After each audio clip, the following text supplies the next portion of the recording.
বর্তমান পরিস্থিতিতে বাংলাদেশের সঙ্গে ভারতের সেনা, নৌ ও বিমান এই তিন বাহিনীর যোগাযোগের সকল মাধ্যম খোলা রয়েছে বলে জানিয়েছেন দেশটির সেনাপ্রধান জেনারেল উপেন্দ্র দ্বিবেদী। তিনি বলেন, বাংলাদেশের চলমান পরিস্থিতির ওপর নয়াদিল্লি নিবিড়ভাবে নজর রাখছে এবং কোনো ধরনের ভুল বোঝাবুঝি ও ভুল ব্যাখ্যা এড়াতে দুদেশের সামরিক বাহিনীর মধ্যে যোগাযোগের সকল দরজা খোলা রয়েছে।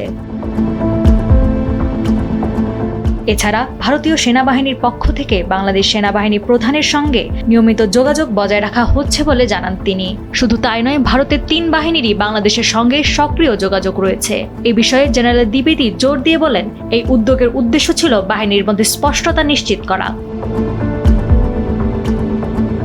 তিনি আরো বলেন, বাংলাদেশের সংখ্যালঘুদের ওপর, বিশেষ করে হিন্দুদের ওপর হামলার প্রেক্ষিতে ইতোমধ্যে ভারতের একটি প্রতিনিধি দল বাংলাদেশ সফরে এসেছেন এবং বাংলাদেশের সঙ্গে ভারতের সীমান্ত পরিস্থিতি নিয়ে তিনি বলেন, ঢাকায় কোন ধরনের সরকার দায়িত্বে রয়েছে তার ওপরই ভারতের তাৎক্ষণিক প্রতিক্রিয়া নির্ভর করবে। নাওয়ার সালসাবির দুর্দানা, সময়ের আলো।